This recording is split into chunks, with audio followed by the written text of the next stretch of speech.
Noite de 18 de janeiro de 2002. O prefeito de Santo André, Celso Daniel, sai de uma churrascaria em São Paulo num carro blindado, acompanhado de um empresário amigo que dirige. No caminho, o veículo é interceptado. Homens armados levam o prefeito e deixam o motorista. 2 dias depois, o corpo de Celso Daniel é encontrado numa estrada de terra. E o Brasil começa a discutir uma pergunta que, mais de 20 anos depois, ainda divide o país. Foi um sequestro comum que deu errado? Ou foi uma execução?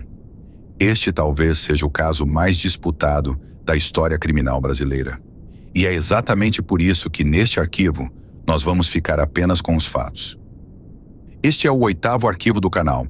E antes de começar, um aviso importante. Este caso tem conclusões oficiais, tem teses contestadas e tem pessoas vivas que foram investigadas e nunca condenadas. Aqui, cada versão vai ser apresentada como o que ela é. E nenhuma acusação será feita.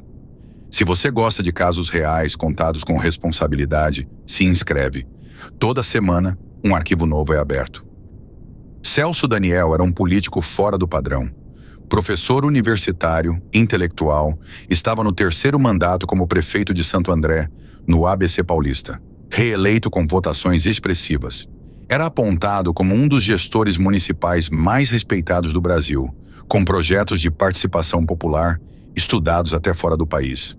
Em janeiro de 2002, ano de eleição presidencial, ele tinha acabado de assumir uma função de peso nacional, coordenar o programa de governo da campanha do seu partido à presidência. Celso Daniel estava no auge e tinha, aos olhos de todos, um futuro enorme pela frente.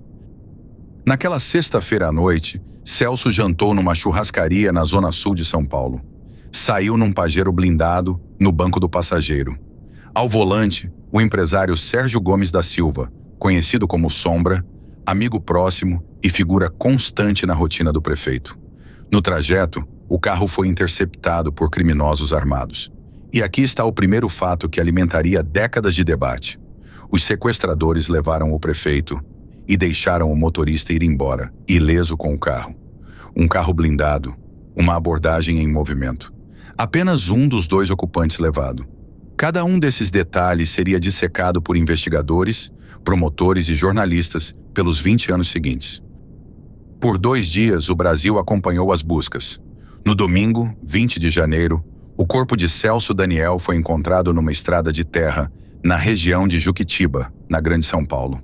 Os exames apontaram que ele havia sido morto a tiros, e um dos legistas que examinou o corpo descreveu marcas que interpretou como sinais de tortura.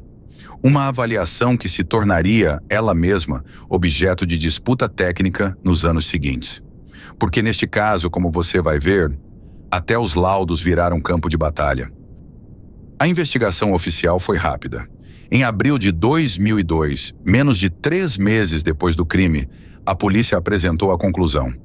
Celso Daniel teria sido vítima de um sequestro comum, cometido por uma quadrilha da favela Pantanal, na zona sul de São Paulo.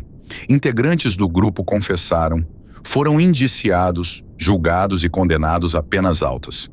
Para uma versão oficial, a história era essa. Criminosos comuns interceptaram o carro errado, o sequestro descontrolou e terminou em execução. Caso resolvido, só que uma parte do Ministério Público e a própria família do prefeito nunca aceitaram essa resposta. As perguntas eram públicas e eram muitas. Por que um carro blindado parou numa abordagem? Por que os criminosos levaram apenas o prefeito, deixando uma testemunha viva com o veículo? Por que não houve pedido de resgate consistente? E como uma quadrilha de bairro teria montado uma interceptação daquele nível contra um dos políticos mais protegidos do Estado? Para a versão oficial, cada uma dessas perguntas tem resposta no caos típico de um crime improvisado.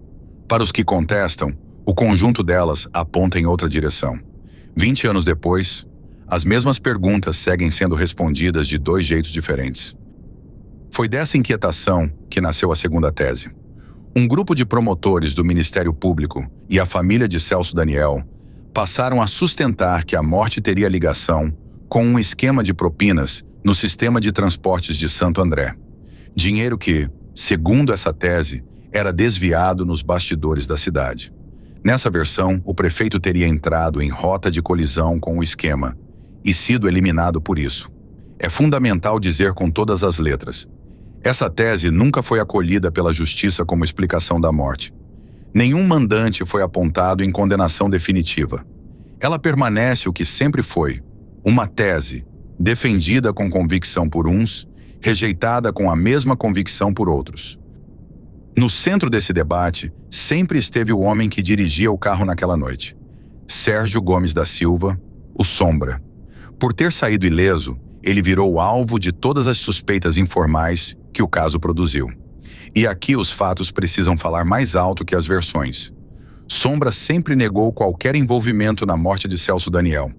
Ele jamais foi condenado por ela.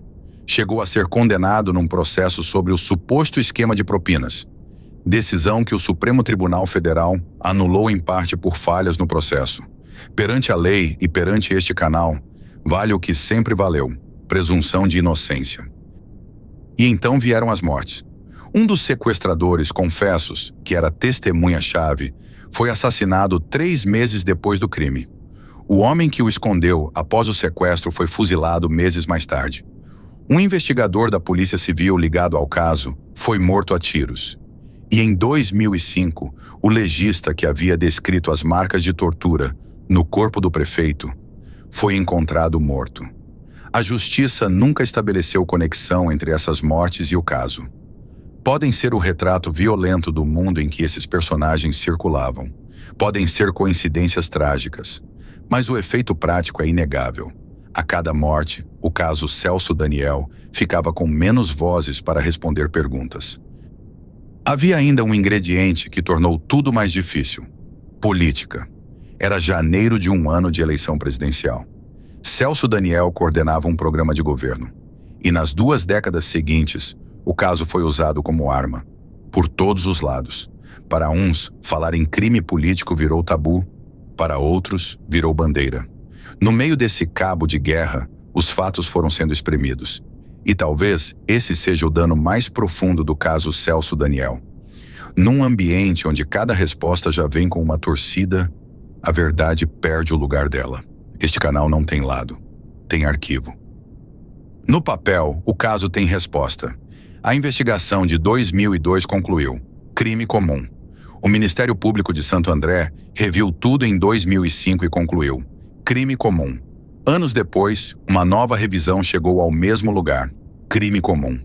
Os sequestradores foram condenados e cumpriram penas pesadas. Mas a família de Celso Daniel nunca aceitou essas conclusões.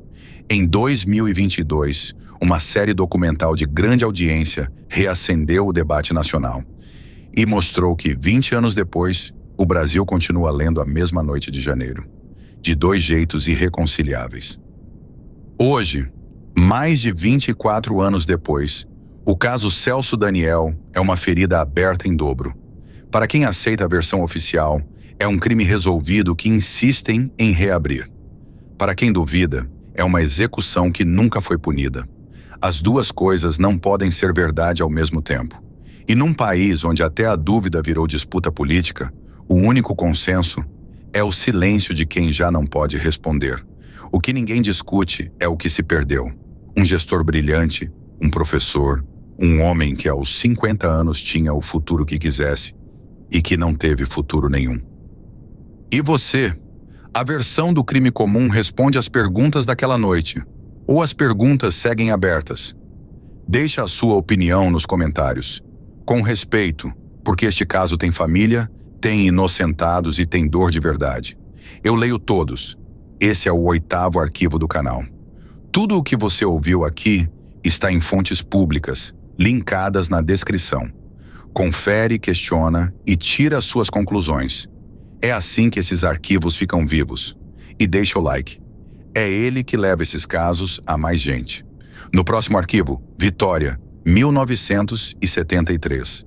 O caso de uma menina de 8 anos que deu origem ao Dia Nacional de Combate ao Abuso e que terminou, como tantos aqui, sem ninguém pagar. O caso Araceli. Se inscreve e ativa o sino. Até o próximo arquivo.